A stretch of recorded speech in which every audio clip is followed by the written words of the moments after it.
نحمده ونصلي على رسوله الكريم اما بعد فقد قال الله تبارك وتعالى كما ورد في سورة يوسف عليه الصلاة والسلام اعوذ بالله من الشيطان الرجيم بسم الله الرحمن الرحيم ان الحكم الا لله امر ان لا تعبدوا الا اياه ذلك الدين القيم وقال تبارک و تعالی کما ورد فی سورۃ الکہف لا یشرک فی حکمہ احدا وقال عز وجل کما ورد فی سورۃ صاد یا داود انا جعلناک خلیفۃ فی الارض فاحکم بین الناس بالعدل ولا تتبع الہوی فیضلک عن سبیل اللہ وقال جل وعلا كما ورد في سورة النور وعد الله الذين آمنوا منكم وعملوا الصالحات ليستخلفنهم في الأرض كما استخلف الذين من قبلهم وليمكنن لهم دينهم الذي ارتضى لهم وليبدلنهم من بعد خوفهم أمنا يعبدونني لا يشركون بي شيئا ومن کفر بعد ذلك فاولئک هم الفاسقون وقال عز وجل كما ورد في سورة الحجرات یا ایھا الذین آمنوا لا تقدموا بین یدی اللہ ورسولہ واتقوا اللہ ان اللہ سمیع علیم صدق اللہ العظیم رب اشرح لی صدری ویسر لی امری واحلل عقدۃ من لسانی یفقہوا قولی اللہم ربنا الہمنا رشدنا واعذنا من شرور انفسنا اللہم ارنا الحق حقا وارزقنا اتباعہ وارنا الباطل باطلا وارزقنا اجتنابہ آمین یا رب العالمین۔ حضرت علی رضی اللہ تعالیٰ عنہ کا ایک قول ہے، حکیمانہ قول ہے، عرفت ربی بفسخ العزائم، میں نے اپنے رب کو پہچانا اپنے ارادوں کے ٹوٹنے سے۔ میرا ایک ارادہ ہے اور وہ پورا نہیں ہوتا تو معلوم ہوا کہ مختار مطلق میں نہیں ہوں، مجھ سے اوپر کوئی اور ہستی ہے جس کا اختیار ہے۔ تو میں نے اپنے رب کو پہچانا اپنے ارادوں کے ٹوٹ جانے سے۔ آج کے بارے میں نے یہ طے کیا ہے کہ ایک بحث جو ہمارے ہاں شروع ہوئی، اس جگہ بھی بحث ہو چکی ہے، اس لیے کہ ایک صاحب نے جو مجھے طویل خط لکھا تھا، آپ کو یاد ہوگا میں نے بتایا کہ انہوں نے مجھ پر اعتراض کیا تھا کہ آپ جمہوریت کی تعریف بھی کرتے ہیں، نفی بھی کرتے ہیں، تو اس میں ایک تضاد ہے۔ آپ اس سیاسی عمل میں یعنی انتخابات میں حصہ نہیں لیتے لیکن کہتے ہی ہیں کہ ہوتے رہنے چاہیے، یہ بھی تضاد ہے۔ بہرحال اس کی تو جو بھی میں نے وضاحت کرنی تھی وہ میں کر چکا ہوں۔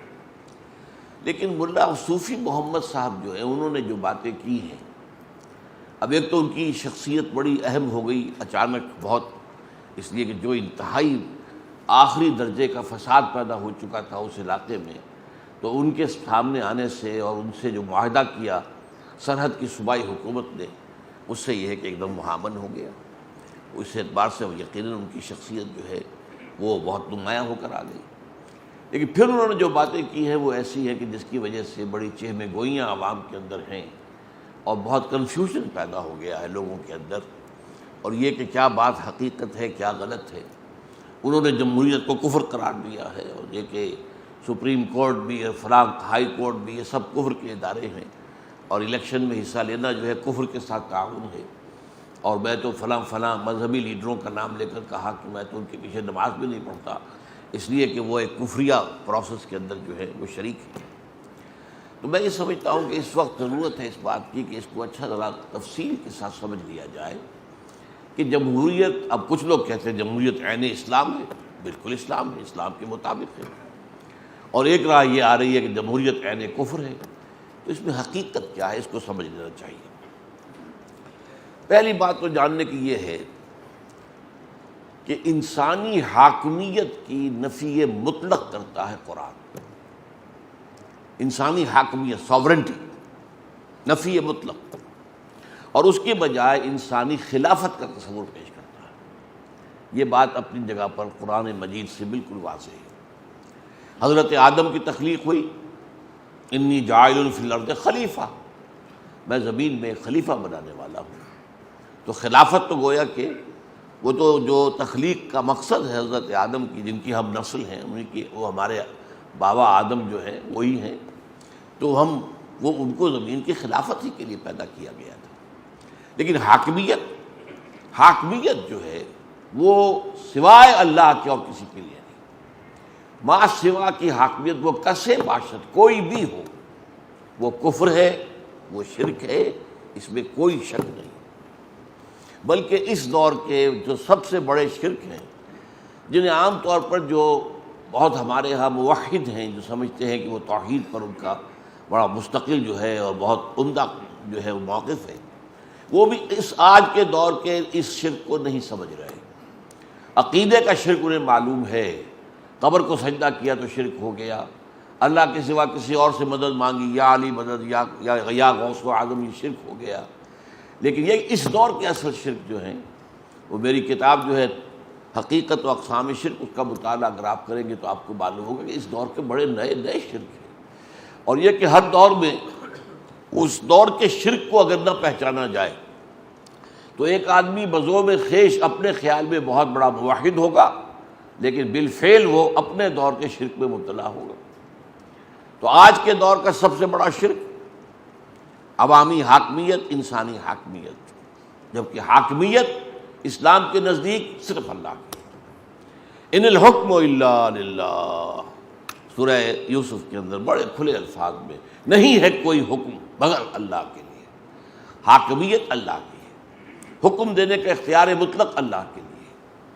اب ہمیں سمجھ لینا چاہیے کہ حاکمیت اور خلافت میں فرق کیا ہے۔ دیکھیے، حاکمیت سے مراد یہ ہے کہ اس قانون سازی کا مطلق اختیار موجود ہو، جو چاہیں قانون بنائیں، اور نمبر 2، ہر معاملے میں آخری فیصلہ اسی کے ہاتھ میں ہو، اس کی حاکمیت ہے۔ خلافت کیا ہے؟ کسی اور کی حاکمیت کے تحت ایک محدود حد تک نیابت، اس کے نائب کی حیثیت سے عمل کرنے کا اختیار، یہ خلافت ہے۔ اب ان دونوں کو سمجھ لیجئے۔ میں پہلے ذکر کرتا ہوں بادشاہت کا۔ یہ اصل میں معاملہ جو ہے یہ سوشل ایوولوشن کے مختلف مدارج ہیں۔ ایک زمانہ تھا کہ ہمارے آباء و اجداد جو تھے وہ کہیں غاروں میں رہتے تھے، کوئی نظام کوئی تھا ہی نہیں، نہ سیاسی نظام، نہ کوئی معاشی نظام، کچھ بھی نہیں۔ اس کے بعد پھر بنا، قبیلہ بن گیا، قبیلے میں اختیار اس کے سردار کے ہاتھ میں آ گیا، اس کی بات ماننی پڑے گی، سردار ہے، اس قبیلے کی یہ ریت ہے، آپ اس قبیلے سے ہیں، آپ کو اس کی پابندی کرنی پڑے گی۔ تو گویا کہ جیسے جیسے نظام بڑھا تو پابندیاں لگنی شروع ہوئی۔ اس کے بعد آیا معاملہ سٹی اسٹیٹس، 2 3 4 5 قبیلے آ کر ایک جگہ پر آباد ہو گئے۔ اب ہر قبیلہ اپنی جگہ پر انتظامی ایک یونٹ ہے، ہر قبیلے کا سردار ہے، وہ اپنی جگہ پر انتظامی یونٹ ہے۔ پانچوں کے درمیان کیا معاملہ ہوگا؟ اب یہاں سے دستور کا معاملہ شروع ہوا کہ کوئی قواعد ہوں گے، یہ پانچوں کے درمیان معاملات کیسے طے ہوں گے، کون طے کرے گا، کس کو کیا اختیار ہے۔ اب یہاں پر معاملہ جو ہے گویا کہ اگلی سیڑھی آ گئی۔ اس کے بعد آپ کو معلوم ہے کہ عظیم امپائرز بھی قائم ہوئی، حکومتیں، شہنشاہیتیں۔ اب میں اس دور کی بات کر رہا ہوں جب کہ انسان بادشاہت کے تصور سے آشنا ہو گیا تھا، گویا کہ وہ پریلیمنری سٹیجز سے گزر کر بادشاہت تک آ گیا۔ اب بادشاہت ایک تھی اسلامی بادشاہت، ایک تھی کافرانہ بادشاہت۔ بادشاہت مشترک ہے۔ اسلامی بادشاہت کی مثال حضرت داؤد علیہ السلام بادشاہ تھے، لیکن وہ اسلامی بادشاہ تھے۔ اسلامی بادشاہ کو خلیفہ کہیں گے۔ اسی لیے میں نے آپ کو آیت سنائی ہے سورہ صاد کی، یا داؤد انا جعلناک خلیفۃ فی الارض، حالانکہ وہ بادشاہ تھے، ان کا بیٹا بادشاہ بن گیا، ابھی گویا کہ کوئی نظام اور تو تھا ہی نہیں وہاں پر۔ ان کے انتقال کے بعد ان کا بیٹا حضرت سلیمان علیہ السلام وہ بادشاہ بن گیا، تو گویا کہ خاندانی نظام چل رہا تھا۔ اور اس کے بعد حضرت سلیمان کے دو بیٹوں میں سلطنت تقسیم ہو گئی، ایک حصے کا ایک بیٹا جو ہے بادشاہ بن گیا، دوسرے حصے کا دوسرا بیٹا بن گیا۔ تو یہ بادشاہت تھی، لیکن یہ بادشاہت خلافت تھی۔ کس معنی میں؟ کہ داؤد ہوں یا سلیمان، خود بھی اللہ کے حکم کے پابند تھے اور اسی کے حکم کو نافذ کر رہے تھے، یہ خلافت ہو گئی۔ اپنا انہوں نے دعویٰ نہیں کیا کہ ہم مختار مطلق ہیں، جو چاہے فیصلہ کریں، نہیں، حاکم اللہ ہے، ہم خلیفہ ہیں، ہم اللہ کے نائب ہیں۔ اللہ کا جو حکم آتا ہے، اور یہ ظاہر بات ہے کہ اللہ کا حکم براہ راست انہی کے پاس آ رہا ہے نا، کیونکہ وہ نبی ہے۔ آج کل جسے آپ کہتے ہیں ہاٹ لائن پر رابطہ قائم ہو رہا، تو گویا کہ ایک ہاٹ لائن تھی حضرت داؤد اور اللہ کے درمیان، جس سے وحی آ رہی ہے، احکام آ رہے ہیں۔ اس حضرت سلیمان کو وحی آ رہی ہے، احکام آ رہے ہیں۔ تو اگرچہ یہ بادشاہ تھے، داؤد بھی سلیمان بھی علیہ الصلوۃ والسلام، لیکن یہ خلیفہ تھے۔ اب ہم کہہ سکتے ہیں اسلامی بادشاہ، یہ گویا کہ اسلامی بادشاہت تھی یا خلافت تھی۔ یہ دونوں الفاظ جان بوجھ کر میں بول رہا ہوں تاکہ بعد میں جو باتیں مجھے کہنی ہیں وہ واضح ہو جائیں۔ اب ان دو کے برعکس آئیے، نمرود اور فرعون، یہ بھی بادشاہ تھے، لیکن یہ خدائی کے حقوق کے دعوے دار تھے، ہمارا حکم چلے گا، جو ہم چاہیں گے کریں گے۔ فرعون کا دعویٰ کیا تھا؟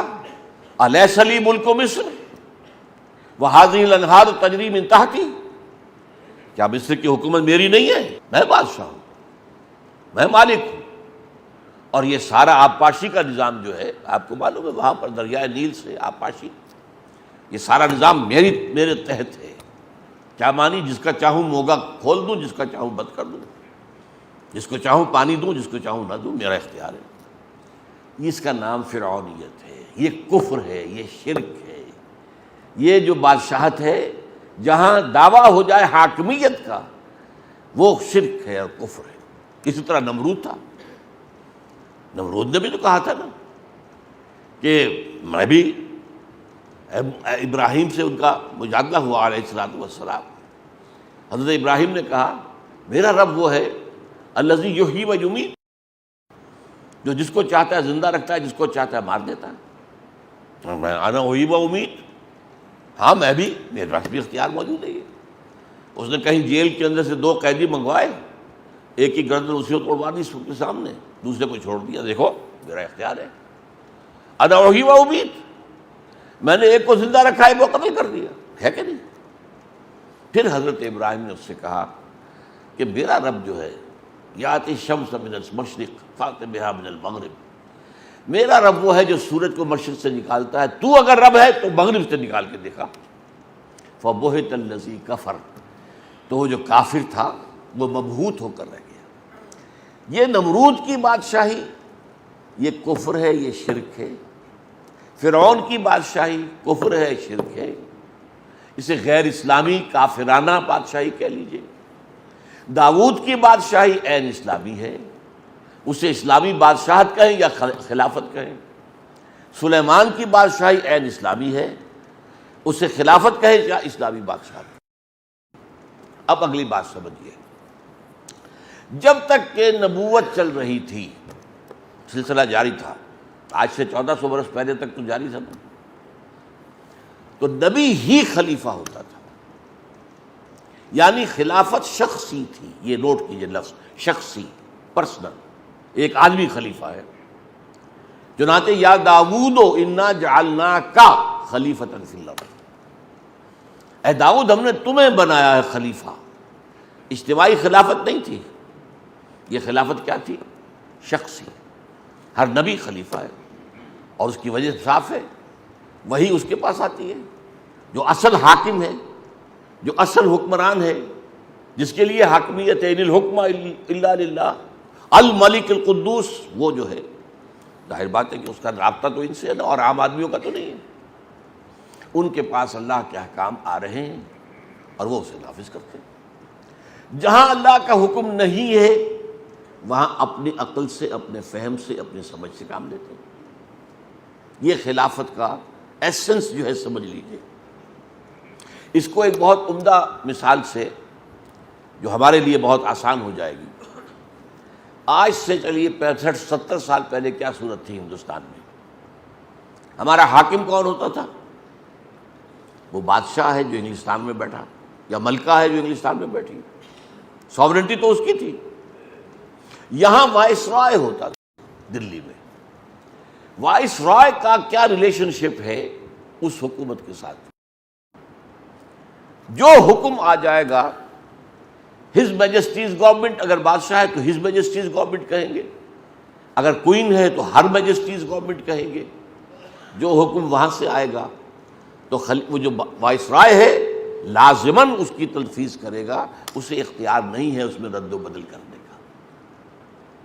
لیکن جہاں کوئی حکم نہیں آیا ہے وہاں وائس رائے کا کام ہے اپنی سمجھ سے کام لے، اپنے ذہن سے کام لے، دیکھیں موجودہ جو حالات ہیں، جو گیون سرکمسٹانسز ہیں، اس میں ہماری جو مملکت ہے، امپائر جو ہے، اس کے انٹرسٹ میں، اس کے مفاد میں کیا فیصلہ کرنا چاہیے۔ لیکن فیصلہ کون کرے گا؟ وائس رائے کرے گا، اس لیے کہ حکومت وہاں سے اصل حاکم کی طرف سے کوئی فرمان نہیں آیا۔ بس یہ ہے وائس ریجنسی کہہ لیجیے اس کو، یہی خلافت ہے۔ جو حکم اللہ کی طرف سے آ گیا وہ نافذ کرنا ہے، اس میں نبی کو اختیار نہیں ہے کوئی تبدیل کر دینے کا۔ البتہ جہاں کوئی حکم نہیں ہے وہ نبی جو ہے اپنی فہم، اپنی سوچ، اپنی صلاحیت، اپنی ذہانت، اس سے کام لے کر جو فیصلہ چاہے گا کرے گا۔ اچھا، یہ کب تک سلسلہ چلا ہے؟ جب تک نبوت جاری تھی۔ اس سلسلے کی آخری کڑی کون تھے؟ محمد الرسول اللہ صلی اللہ علیہ وسلم۔ اب ہم یہ کہتے نہیں ہیں حضور کو کہ حضور خلیفہ تھے، حضور کی شان جو ہے بہت بلند ہے، لفظ خلافت سے اونچی ہے، اس لیے جو اصل اونچی شان ہے خاتم المرسلین ہیں، خاتم النبیین ہیں، سید الانبیاء ہیں، محبوب رب العالمین ہیں، تو آپ جب بھی نام لیں گے آپ کو تو ہم اس حوالے سے لیں گے۔ لیکن آپ یہ سوچئے کہ مدینے میں جو چھوٹی سی ریاست قائم ہوئی اس کا حاکم کون تھا؟ حضور تھے، حضور خلیفہ تھے نا۔ جو بھی آ رہا ہے حکم حضور کو آ رہا ہے، حضور اس کی تنفیذ کر رہے ہیں۔ جہاں نہیں ہے آپ اپنی اجتہاد سے، اپنی سوچ سے، اپنے غور و فکر سے نتیجہ نکالتے ہیں۔ اب یہ بھی ہوتا تھا بعض معاملات کے اندر حضور نے ایک فیصلہ کیا، اللہ تعالیٰ کی طرف سے اس کی نفی ہو گئی، آپ نے ایسا نہ کیجیے، ٹھیک ہے بدل دیں گے۔ آپ نے قسم کھا لی تھی آج کے بعد میں یہ شہد دوبارہ نہیں کھاؤں گا، وہ آپ کو یاد ہے سورہ تحریم کی پہلی آیت، یا ایھا النبی لم تحرم ما احل اللہ لک تبتغی مرضات ازواجک، روک دیا گیا۔ یہ بھی ہو سکتا ہے کہ حضور کا ایک اجتہاد ہو اور اللہ نے اس کے اوپر جب کوئی نفی نہیں کی تو وہ گویا کہ شریعت کا حصہ بن گیا۔ لیکن بہرحال جو حکم آیا ہے اس کی تنفیذ کرنی ہے، اور جہاں کوئی حکم نہیں ہے اس میں نبی کو اختیار ہے کہ اپنے اجتہاد سے، اپنے سوچ بچار سے، اپنے فہم کے مطابق فیصلہ کریں۔ یہ حیثیت رہی ہے حضور کی مدینے کے 10 سال جو ہے ریاست جو بن گئی تھی، جو سن 8 ہجری کے بعد آپ کو معلوم ہے کہ وہ پورے عرب کی حکومت ہو گئی تھی۔ جب قریش بھی جو ہیں انہوں نے اپنی شکست مان لی اور مکہ فتح ہو گیا، تو اگرچہ عرب میں کوئی فارمل حکومت نہیں تھی کہ اس کا صدر مقام مکہ ہو، نہیں، لیکن مکے کو وہ حیثیت حاصل تھی جسے ام القریٰ کہا گیا۔ مرکزی بستی وہی تھی، مذہبی مرکز وہی تھا، سب بت وہاں رکھے ہوئے تھے تمام قبیلوں کے، اور اس کے کسٹوڈین قریش تھے۔ تو گویا کہ قریش ہی ایک طرح سے مانوی طور پر پورے عرب پر حاکم تھے۔ ان کے قافلوں کو کوئی چھیڑتا نہیں تھا، اور کسی کا قافلہ بچ کے نکل نہیں سکتا تھا، لوٹ مار یہ تو ان کا پیشہ تھا۔ کوئی تجارتی قافلہ بچ کے کیسے نکل جائے گا؟ ہاں قریش کہا بھائی اس کو ہاتھ نہیں لگانا، کیوں کہ ان کے پاس تو ہمارے معبود رکھے ہوئے، ہمارے خدا جو ہے وہ ان کے پاس جو ہے وہ تو یوں سمجھیے کہ ہاسٹیج ہے ان کے پاس، اگر وہاں ان کی گردن مروڑ کر پھینک دے باہر تو ہم کیا کریں گے؟ تو اسی لیے ان کو گویا کہ معاشی اعتبار سے اور سیاسی اعتبار سے فوقیت حاصل تھی پورے عرب کو۔ اس لیے جب مکہ فتح ہو گیا تو اب سمجھا گیا پورا عرب جو ہے تابع ہو گیا، اب اسلامی ریاست قائم ہو گئی عرب کے اندر، اور اس میں خلیفہ کون تھے؟ محمد الرسول اللہ صلی اللہ علیہ وسلم۔ اب دیکھیے اب حضور کے بعد کیا ہوگا؟ نبوت تو ختم ہو رہی ہے، حضور کے بعد کوئی نبی تو نہیں آنا، آپ خاتم النبیین ہیں، حضور کے بعد خلافت کیسے ہوگی؟ یہ مسئلہ ہے جو سورہ نور کی ایک طویل آیت میں حل کیا گیا۔ اس میں فرمایا گیا وعد اللہ الذین آمنوا منکم وعملوا الصالحات، اے مسلمانوں اللہ کا وعدہ ہے تم میں سے ان لوگوں کے ساتھ جو ایمان کا حق ادا کریں اور عمل صالح کا، یہ دو شرائط ہیں۔ وعد اللہ الذین آمنوا منکم وعملوا الصالحات، تین وعدے ہیں اللہ کے۔ لَيَسْتَخْلِفَنَّهُمْ فِي الْأَرْضِ كَمَا اسْتَخْلَفَ الَّذِينَ مِن قَبْلِهِمْ، لازماً خلافت عطا کرے گا انہیں زمین کے اندر جیسے کہ ان سے پہلوں کو عطا کی تھی۔ اب یہاں جنہیں تھوڑی سی بھی عربی کی شذ ہے، وہاں تھا یا داؤد انا جعلنا کا یہ واحد کا صیغہ ہے، اے داؤد ہم نے تمہیں خلیفہ بنایا، لہذا لوگوں کے مابین فیصلے کیا کرو عدل کے ساتھ، اپنی خواہش نفس کی پیروی نہ کرنا، وہ تو تمہیں جو ہے اللہ کے راستے سے ہٹا دے گی۔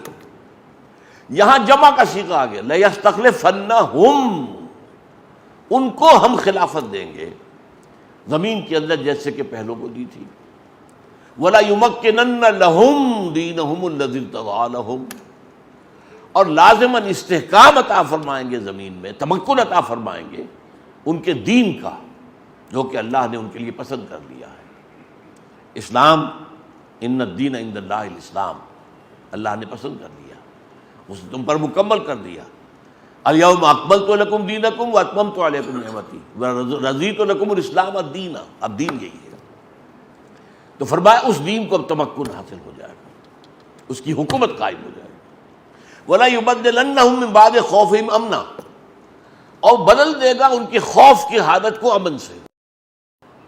یہ خوف کی حالت سے مراد کیا ہے؟ آپ کو معلوم ہے مدینے کی چھوٹی سی بستی ہر وقت کھٹکا رکھتا تھا کہ ادھر سے کوئی آ رہا ہے، ادھر سے کوئی آ رہا ہے، فلاں قبیلہ حملہ کرنے والا ہے، فلاں قبیلہ حملہ کرنے والا ہے۔ کتنی مرتبہ تو قریش چڑھ کر آئے، پھر اس کے بعد جو ہے غزوہ احزاب، یوں سمجھیے اذ جاؤکم من فوقکم ومن اسفل منکم، وہ اوپر سے شمال سے بھی آئے، جنوب سے بھی آئے، اور پھر یہ کہ جو نجد کا علاقہ تھا اونچا وہاں سے بھی آئے۔ 12,000 کا لشکر، چھوٹی سی بستی، چند ہزار افراد کی بستی اور 12,000 کا لشکر، تو ہر وقت خوف کی کیفیت طاری رہتی تھی۔ لیکن اب جب ظاہر بات ہے جب اللہ کا دین جو ہے متمکن ہو جائے گا زمین کے اندر تو پھر خوف ختم ہو جائے گا، مسلمانوں کی حکومت ہوگی، اختیار اور اقتدار ان کا اپنا ہوگا، لہذا خوف ختم ہو جائے گا۔ تین وعدے اصل میں وہ جسے کہتے ہیں نا، وہ مثال اچھی تو نہیں ہے، ایک میں تین اور تین میں ایک، یہ عیسائی کہتے ہیں کہ وہ تثلیث کو بھی مانتے ہیں، توحید کو بھی مانتے ہیں کہ یہ خدا اور اس کا بیٹا عیسیٰ اور روح القدس یہ تین بھی خدا ہیں اور تینوں مل کر ایک بنتے ہیں، ایک میں تین اور تین میں ایک۔ تو یہ بات یہاں میں کہہ رہا ہوں کہ یہ ایک وعدہ بھی ہے، تین بھی ہیں، ایک ہی کے اندر ساری بات ہے۔ دین اگر دین کو تمکن ہو گیا تو گویا کہ خلافت مل گئی، اور دین میں تمکن ہو گیا تو مسلمانوں کو تمکن حاصل ہو گیا، اب ان کے لیے جو ہے کوئی خطرہ نہیں، کوئی اندیشہ نہیں۔ اس کے بعد کا ٹکڑا جو ہے بڑا اہم ہے، لیکن میں نے محسوس کیا کہ بعض حضرات اس کو سمجھے نہیں بالکل۔ یعبدوننی لا یشرکون بی شیئا، یہ اصل میں ان تین چیزوں کے نتیجہ جو ہوگا وہ اس کو بیان کیا جا رہا ہے۔ تب وہ میری عبادت کریں گے پورے طور پر، اور تب وہ پاک ہو سکیں گے شرک سے پورے طور پر۔ اگر خلافت کا نظام قائم نہیں ہے تو آپ کی عبادت ناقص ہے۔ آپ کیسے بندگی کر رہے ہیں؟ آپ نماز روزہ تو کر رہے ہیں، لیکن آپ کا قانون کیا ہے جس کے تحت آپ زندگی گزار رہے ہیں؟ وہ تو کافرانہ ہے، وہاں تو اسلامی قانون نہیں ہے۔ آپ کا معاشی نظام کیا ہے؟ تو کافرانہ ہے، سود پر مبنی ہے، بینکنگ کی بنیاد پر ہے۔ لہذا جب تک دین قائم نہیں ہوتا عبادت ناقص ہے، عبادت جزوی ہے۔ اسی کو تو میں بارہا بیان کرتا ہوں کہ اس کا کفارہ کیسے دیں؟ ہم یہاں زندگی گزار رہے ہیں تو گناہ کر رہے ہیں، لیکن کیا کریں، کہاں جائیں؟ کہیں نہیں جا سکتے۔ کہیں دنیا میں اسلامی حکومت ہو تو ہمارا وہاں جا کر ہجرت کر کے وہاں جانا فرض ہو جائے گا، ہے ہی نہیں، کہیں بھی نہیں ہے۔ اس حوالے سے مجبور ہے، تو مجبور ہو تب بھی جو گناہ تمہارے اندر جا رہا ہے، سود کا گناہ تمہارے اندر جا رہا ہے، جیسے دھواں جاتا ہے اندر، جیسے غبار جاتا ہے اندر، اس کا کفارہ کیا ہے؟ کفارہ یہ ہے کہ اس نظام کے خلاف جد و جہد کرو اور نظام اسلام کو قائم کرنے کی کوشش کرو۔ اگر یہ کر رہے ہو تو اس گناہ کا کفارہ ہو جائے گا، اس گناہ کی تلافی ہو جائے گی۔ اور اگر اس نظام کو تسلیم کیا ہوا دل سے تو پھر تو تم اللہ کے باغی ہو، باغیوں سمیت ہو۔ پھر اگر بش کہہ سکتا ہے، ایک عام سا آدمی، کون کیا ہے اس کی حیثیت، وہ صدر امریکہ تھا تو کچھ تھا بھی، حالانکہ ان کے ہاتھ میں کیا ہے، سارا یہودیوں کے اعلی کار ہے، اور اب کیا حیثیت ہے اس کی؟ یو آر ود اس اور اگینسٹ اس، تم یا ہمارے ساتھی ہو تو ہمیں ساری یہ چیزیں دو، نہیں تو پھر ہم تمہارے دشمن ہیں، تم ہمارے دشمن ہو۔ اللہ بھی یہ کہتا ہے تم یا میرے ہو تو حزب اللہ میں ہو، حزب اللہ میں نہیں ہو تو پھر حزب الشیطان ہے۔ اللہ خیر فرمائے۔ اس حوالے سے تو تین باتیں جب ہو جائیں گی تب گویا کہ عبادت مکمل ہو۔ یعبدوننی لا یشرکون بی شیئا، جب تک وہ نظام قائم نہیں ہوتا شرک ہے۔ اگر وہ نظام نہیں ہے تو آپ کا دستور اگر کافرانہ ہے تو شرک ہے۔ اگر کوئی بادشاہ بن کر بیٹھا ہوا ہے مطلق کہ جو چاہوں قانون بنا لوں، شرک ہو گیا۔ تو گویا کہ توحید بھی مکمل ہوگی کب؟ جب کہ حکومت اللہ کی ہو جائے۔ الحکم للہ ان الحکم الا للہ۔ اگر یہ بات کب ہوگی؟ جب ہم تمہیں خلافت دے دیں گے، تمہارے دین کو زمین میں تمکن دے دیں گے، اور تمہارے اوپر جو خوف کی فضا تاری ہے اسے ختم کر دیں گے۔ یعبدوننی، پھر تم ہماری عبادت کرو گے جیسے کہ عبادت کرنے کا حق ہے، پھر تم شرک سے بچو گے جیسے کہ شرک سے بچنے کا حق ہے۔ یعبدوننی لا یشرکون بی شیئا ومن کفر بعد ذلک فاولئک هم الفاسقون۔ اب یہ جملہ بھی کیوں کہا گیا؟ جو اس کے بعد بھی کفر کرے، جبکہ اسلام کا غلبہ ہو چکا ہے، پھر بھی وہ کفر پر اڑا ہوا ہے، تو وہ تو نہایت ناہنجار آدمی ہے، اس کے جو سیدھی جہنم ہے۔ اس لیے کہ چلیے باطل کے غلبے کے اندر آپ اگر کہیں میں مجبور ہوں کیا کروں، آپ کو معلوم ہے جب ہجرت فرض ہو گئی تھی تب بھی کچھ لوگوں نے ہجرت نہیں کی مکے سے، اور ان میں کچھ کے لیے تو صاف کہہ دیا گیا کہ یہ منافق ہیں، ان سے تمہارا کوئی رابطہ نہیں ہوگا، ما لکم من ولایۃ من شیء حتی یہاجروا، جب تک ہجرت نہ کرے۔ لیکن یہ کہ بوڑھے، ضعیف، بیمار، جو راستہ نہیں جانتے، عورتیں، سفر کی کوئی ذریعہ نہیں، ان کو معاف کر دیا گیا، ان کا معاملہ اور ہے۔ تو اس لیے اگر تو کوئی شخص جو ہے مجبوری کی حالت کے اندر، چونکہ غلبہ اس کا ہے، اور اس کے اندر آپ سوچئے ایک شخص سارا دن محنت شاقہ کر کے، محنت شاقہ 12 گھنٹے، آج کل سرکاری ملازم بھی جو ہیں ان میں سے آپ دیکھیں گے کہ 8 گھنٹے اگر سرکار کے ملازمت کرتے تو کہیں شام کو کوئی اور جاب کرتے ہیں، تب کہیں جا کر بچوں کے لیے 2 وقت کی روٹی کا انتظام ہوتا ہے، اور جو عام مزدور ہیں ان کا جو حال ہے، اب ان کے لیے تو ظاہر بات ہے کوئی اور جد و جہد کرنا ممکن نہیں ہے۔ ایسے لوگوں کا معاملہ تو اللہ تعالیٰ جو ہے وہ معاف کر دے گا، لیکن یہ کہ جن لوگوں کے لیے ممکن ہے اور نہ کرے، فَأُولَٰئِكَ هُمُ الْفَاسِقُونَ۔ جب دین کا غلبہ بھی ہو گیا اب بھی وہ دین کے اوپر آنے کو تیار نہیں۔ اب وہ امتحان تو نہیں رہا جو پہلے تھا۔ پہلے تو جب غلبہ جو تھا کفر اور شرک کا تھا تو ایمان لانے کا مطلب کیا تھا؟ کانٹوں بھرا بستر، آپ کو تکلیفیں ہر طرف سے آئیں گی، آزمائشیں آئیں گی، ستایا جائے گا، مارا جائے گا۔ لیکن اب تو بات ختم ہو گئی۔ بہرحال یہ تو اس آیت کو میں نے آج چاہا کہ ذرا اس کے جو آخری حصہ ہے اس کو سمجھنے میں بڑی کمی ہوتی ہے لوگوں کی، کہ اس کا مراد کیا ہے وہ میں نے آپ کے سامنے بیان کر دی۔ اب کیا ہوا کہ اب خلافت جو ہے وہ اجتماعی ہو گئی۔ لَيَسْتَخْلِفَنَّهُمْ فِي الْأَرْضِ۔ اب اسی کو دیکھیے، یہ جو سفر دین نے طے کیا، دین میں پہلے شخصی خلافت تھی، اس کے بعد اجتماعی خلافت مسلمانوں کی، اہل ایمان کی۔ شرط کن کی ہے؟ الذین آمنوا منکم وعملوا الصالحات، یہ 2 شرطیں. یہی سفر طے کرنا پڑا ہے بالآخر ملوکیت کو بھی، بادشاہت کو بھی. پہلے بادشاہ تھا حاکم مطلق، اس کے بعد کیا ہوا؟ وہ کام جو اسلام نے 1400 برس قبل کیا تھا، وہ کام آج سے 300 برس پہلے یورپ سے شروع ہوا. بادشاہت کا خاتمہ، جمہوریت کا آغاز. لیکن یہ جمہوریت کیا ہے؟ یہ کافرانہ اور مشرکانہ جمہوریت ہے. جیسے میں نے کہا تھا اسلامی بادشاہت اور کافرانہ بادشاہت. اسلامی بادشاہت داؤد اور سلیمان، اور کافرانہ بادشاہت نمرود اور فرعون. اسی طرح ایک اسلامی خلافت ہو گئی، وہ ہے مسلمانوں کی خلافت. ایک ہے انسانی حاکمیت، وہ ہے کافرانہ جمہوریت. یہ صاف بات ہو گئی. یوں سمجھیں، میں اسے اس طرح عام لوگوں کو سمجھایا کرتا ہوں کہ فرعون فرض کیجئے اس کے سر پر ٹنوں گندگی رکھی ہوئی ہے. گندگی جو ہے ٹنوں کے حساب سے اس کے سر پر ہے. اب کیا کیا؟ اس کو ایک ایک تولہ سب میں بانٹ دو، سب کو حاکم بنا دو. اب گویا کہ وہ حاکمیت انسانی جو فرعون کے سر پر رکھی ہوئی تھی ٹنوں نجاست کی شکل میں، وہ تولہ تولہ ماشا ماشا سب کو بانٹ دی. تم بھی حاکم، وہ بھی حاکم، یہ بھی حاکم، وہ بھی حاکم، سب حاکم. تو گویا کہ نجاست تو نجاست ہی رہے گی. وہ ایک ٹن ہے تب بھی نجاست ہے، تولہ بھر ہے تب بھی نجاست ہے، نجاست تو ہے. تو یہ جو عوامی حاکمیت کا تصور دنیا میں آیا کیوں ہے؟ دیکھیے علامہ اقبال کی جو نظم ہے ابلیس کی مجلس شورا، اس میں اس کا ایک مشیر یہ کہتا ہے کہ آپ تو دنیا میں جمہوریت کا نظام آ گیا، ہماری ابلیسیت جو ہے تو ختم ہو جائے گی، ابلیسی نظام کہاں رہ جائے گا.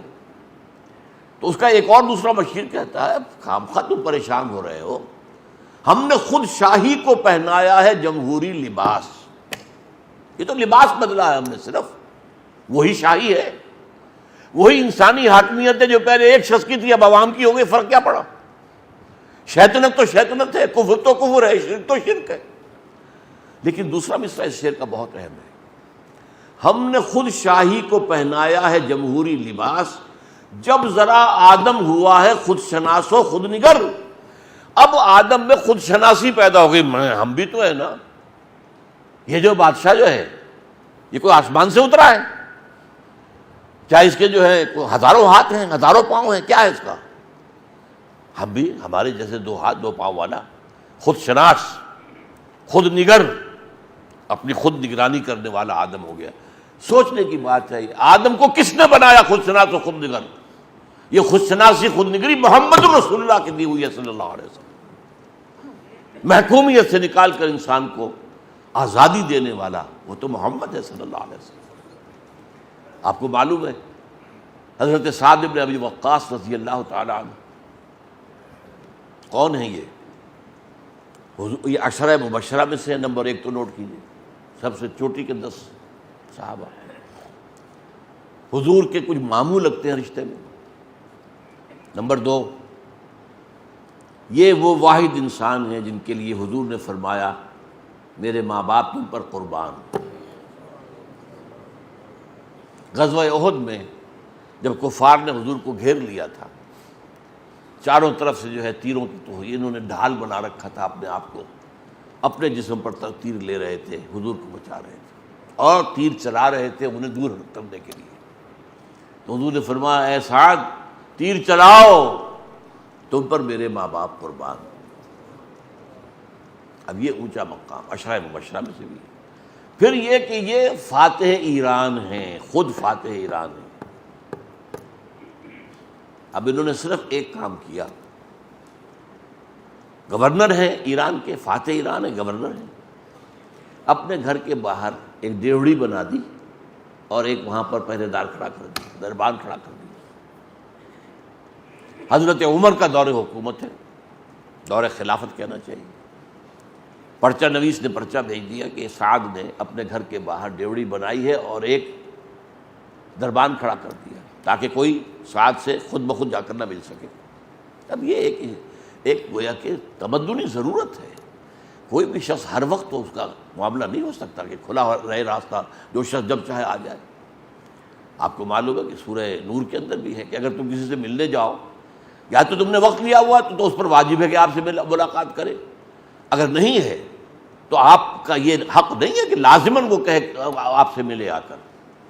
وَإِذَا قِيلَ لَكُمُ ارْجِعُوا، اگر کہا جائے کہ لوٹ جاؤ تو لوٹ جاؤ، اس میں غصے کی بات کیا؟ بھائی اس کا کوئی کام ہے، وہ کر رہا ہے، کوئی اہم کی مصروفیت ہے، آپ نے اس سے وقت تو نہیں لیا تھا نا، تو آپ کا یہ نہیں ہے حق کہ آپ لازماً جو ہے کہ میں آیا ہوں تو ملاقات میرے ساتھ کرے۔ قرآن نے تو یہ تعلیمات دی، عام آدمی کے لیے بھی ہے۔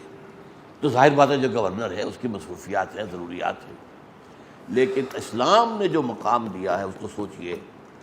حضرت عمر نے خط لکھا، اے سعد، لوگوں کو ان کی ماں نے آزاد پیدا کیا تھا، تم نے انہیں اپنا غلام کب سے بنا لیا ہے؟ اور جو پرچہ دیا جو اپنا آپ کا جس کے جو ایلچی جا رہا تھا اس سے کہا پہلے جا کر ڈیوڑی کو آگ لگا دینا، پھر یہ خط دینا سعد کو۔ اتنا فرق بھی گوارا نہیں ہے کہ لوگ آپ سے مل نہ سکیں یا ملنے کے لیے وقت پہلے طے کریں۔ سید القوم خادمہم، یہ حضور کا فرمان میں کہا کرتا ہوں کہ ایک عام آدمی سنے گا کہ بڑی شاعری اچھی کی ہے، کیا ہے کہ سید القوم خادمہم کبھی ہوا ہے بھلا؟ کیا قوم کا سردار خادم ہوتا ہے؟ لیکن خلفاء کو دیکھیے، وہ خادم تھے، ان کا معاملہ کیا تھا؟ فرمایا کہ تم نے لوگوں کو ان کی ماں نے آزاد جنا تھا، تم نے انہیں اپنا غلام کب سے بنا لیا؟ تو یہ آزادی کس نے دی؟ محمد رسول اللہ نے۔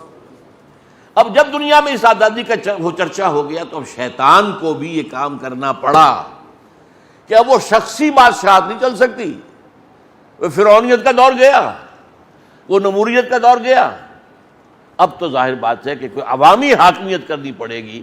تو ہم نے خود شاہی کو پہنایا ہے جمہوری لباس، جب ذرا آدم ہوا ہے خود شناس و خود نگر۔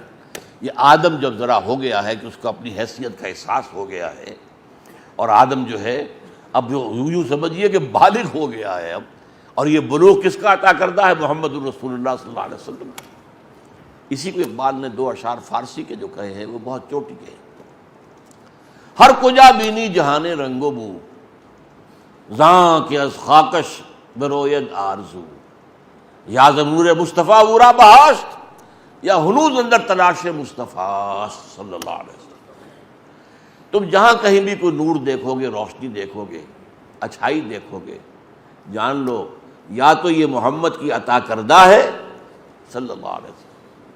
یہ ساری ہائر ویلیوز، فریڈم، مساوات، حضرت عمر سفر کر رہے ہیں 700 میل، 1000 میل کے آس پاس مدینے سے لے کر بیت المقدس تک، اور ایک اونٹ نہیں، کوئی خدم و حشم نہیں، کوئی اسکورٹ نہیں، کوئی جو ہے وہ محافظین کا دستہ نہیں، کوئی گارڈز نہیں، ایک غلام، ایک خلیفہ۔ اچھا، ساتھ ہی راستے بھر کر جو ہے وہ رکھا ہوا راشن، لہذا دو آدمی نہیں بیٹھ سکتے۔ عام طور پر امور پر دو آدمی بیٹھ سکتے ہیں لیکن سامان کے ساتھ تو نہیں بیٹھ سکتے، لہذا ایک منزل حضور حضرت عمر اوپر بیٹھے ہیں اونٹ پر، اور ملازم جو ہے وہ جا رہا ہے آگے آگے نکیل پکڑ کر، اگلی منزل میں ملازم اوپر بیٹھا ہوا ہے، وہ غلام اوپر بیٹھا ہوا ہے، اور خلیفہ وقت جو ہے وہ نکیل پکڑ کر آگے چل رہے ہیں۔ یہ مساوات دنیا میں کہا کرتا ہوں کہ 10 دفعہ ختم ہو کر 10 دفعہ دوبارہ پیدا ہو لے، اس مساوات کی مثال پیدا نہیں ہو سکتی۔ تو یہ values, higher values, human freedom, fraternity and equality, انسانی حریت، اخوت انسانی اور انسانی مساوات، یہ تو چیزیں دی ہیں محمد رسول اللہ نے۔ جب یہ چیزیں آ گئیں تو اب شیطان کو یہ کرنا پڑا کہ اپنا وہ فرعونی اور اپنا وہ نمرودی نظام جو ہے اس کے بجائے جمہوری نظام کر دے، وہ حاکمیت انسانی جو ہے ایک شخص کی بجائے وہ عوام کو دے دی جائے۔ یہ ہے اصل میں اسلامی جمہوریت کیا ہوگی؟ اللہ کی حاکمیت کے تحت اور اللہ اور اس کے رسول کے احکام کے دائرے کے اندر۔ اس کے لیے میں نے آیت آپ کو سنائی تھی، سورہ حجرات کی پہلی آیت، یا ایھا الذین آمنوا لا تقدموا بین یدی اللہ ورسولہ واتقوا اللہ ان اللہ سمیع علیم۔ اہل ایمان اللہ اور اس کے رسول سے آگے مت بڑھنا، اللہ کا تقوی اختیار کرو۔ ایک دائرہ کھینچ دیا، یہ دائرہ ہے، اور اس دائرے کے اندر اندر تمہیں آزادی ہے۔ یہ دائرہ کیا ہے؟ اللہ کے احکام، رسول کے احکام۔ اس دائرے کے اندر اندر تم آزاد ہو۔ اس دائرے کے اندر اندر جمہوریت لے آئیے، کوئی اعتراض نہیں۔ اس دائرے کے اندر جو کچھ ہے مباح ہے۔ دو مباحات میں فیصلہ کرنے کے لیے اگر ہم ووٹنگ کی گنتی کر لیں تو کوئی حرج نہیں ہے۔ کچھ سمجھتے اکثریت کا فیصلہ ہے تو قرآن مجید میں کفر لکھا ہوا ہے، ان تطع اکثر من فی الارض یضلوک عن سبیل اللہ، اگر تم لوگوں کی اکثریت کا فیصلہ کرو گے تو وہ تو تمہیں گمراہ کر کے چھوڑیں گے۔ یہ کس لیول پر آئے گا؟ جہاں کوئی قانون سازی جو ہے وہ کی جا رہی ہو، اور وہاں یہ نہ دیکھا جائے کہ کتاب و سنت کی حدود کیا ہے، اکثریت کے بعد فیصلہ ہو جائے، یہ کفر ہے، یہ شرک ہے۔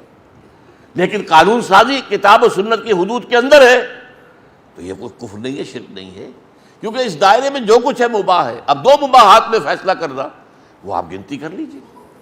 فرض کیجئے کہ آپ اپنے گھر میں کوئی دعوت کا اہتمام کر رہے ہیں، اب وہاں پہ فرض کیجئے طے کرنا ہے مشروب کیا پیش کریں، 7 اپ دیں یا کوئی روح افزا کا دیں یا کیا دیں۔ ایک چیز تو باہر ہے دائرے سے، شراب نہیں دے سکتے، اللہ خیر صلی اللہ، باقی روح افزا سرو کیا جائے یا 7 اپ، بھائی گنتی کر لو جس کے حق میں زیادہ رائے ہو، چونکہ مباح کا فیصلہ کرنا ہے نا، کسی حرام کو حلال نہیں کرنا، کسی حلال کو حرام نہیں کرنا۔ دو چیزیں جو مباح ہیں، 7 اپ بھی مباح ہے۔ اگر کوئی شک ہو سکتا ہے تو کولاز کے بارے میں تو ہو سکتا ہے، وہ جو کوکا کولا وغیرہ پیپسی کولا ہے ان کے بارے میں تو ہے کچھ شک کہ ان میں کوئی انگریڈینٹ جو ہے، کوئی اس کے اندر جز جو ہے شاید حرام سے اس کا شامل ہے۔ لیکن یہ جو ہے 7 اپ ہے، ببل اپ ہے، یہ چیزیں جو ہے جو وائٹ کہلاتے ہیں ان میں کوئی شے حرام نہیں۔ تو اب اگر روح افزا ہے تو بھی مباح ہے اور 7 اپ ہے تو بھی مباح ہے، ان میں فیصلہ کرنے میں گنتی سے کے ذریعے سے فیصلہ کرنے میں قطعاً کوئی حرج نہیں۔ یہ ہے اسلامی جمہوریت۔ لیکن اگر آپ بغیر کتاب و سنت کے کسی ریفرنس کے جو چاہیں فیصلہ کر دیں، آپ شراب سرو کریں گے تو کفر ہو جائے گا، غلط ہو جائے گا۔ یہ ہے اصل میں ایسنشلی میں نے آپ کو بتایا خلافت اور حاکمیت کا فرق کیا ہے۔ کبھی بادشاہت کی شکل میں خلافت ہوتی تھی، داؤد اور سلیمان، لیکن ایک بادشاہت جو ہے وہ کفر اور شرک تھی، فرعون اور نمرود۔ نبی رہے جب تک نبوت چلتی رہی، ایک شخص جو ہے وہ خود خلیفہ ہوتا تھا، اسے لوگ نہیں منتخب کرتے تھے، ظاہر بات ہے کہ اللہ منتخب کرتے جس کو چاہتا ہے نبوت کے لیے، بس وہی خلیفہ۔ اس سلسلے کی آخری کڑی محمد رسول اللہ صلی اللہ علیہ وسلم۔ نبوت کے خاتمے کے بعد خلافت اب اجتماعی شے بن گئی، کلیکٹیو، لیکن حاکمیت نہیں، عوامی حاکمیت نہیں، اور عوامی خلافت بھی نہیں۔ خلافت مسلمانوں کی، عوام کی نہیں۔ کوئی کافر اگر ہے، غیر مسلم، وہ اس میں شامل نہیں ہے خلافت کے اندر۔ خلافت کا حق صرف اہل ایمان کا ہے۔ وعد اللہ الذین آمنوا منکم وعملوا الصالحات لَيَسْتَخْلِفَنَّهُمْ فِي الْأَرْضِ۔ خلافت ان کا حق ہے جو ایمان اور عمل صالح کا حق ادا کرے، لیکن یہ اجتماعی ہے۔ اس میں ظاہر بات ہے کہ اس کو مسلمان باہمی مشورے سے چنیں گے۔ وہ معاملہ جو اللہ کی طرف سے کوئی مامور من اللہ نہیں ہے حضور کے بعد، اب جو بھی ہے مسلمانوں کے مشورے سے بنیں گے، اور ان کا کوئی اختیارات مطلق نہیں ہے کہ جو چاہیں قانون سازی کر دیں، بلکہ اللہ اور اس کے رسول کے حدود کے اندر اندر، ان کے احکام کے حدود کے اندر اندر۔ اس میں آج کے دور میں کوئی اور بعض مسائل بھی بہت اہم ہیں اس ایشو کے، پریکٹیکل اس کی ورکنگ کس شکل میں ہوگی، کیونکہ آج کل یہ بحثیں چھڑی ہوئی ہیں، تو میں چاہتا ہوں کہ اس پر اور تفصیلی گفتگو ہو جائے انشاءاللہ۔ بارک اللہ لی و لکم فی القرآن العظیم و نفعنی و ایاکم بالآیات والذکر الحکیم۔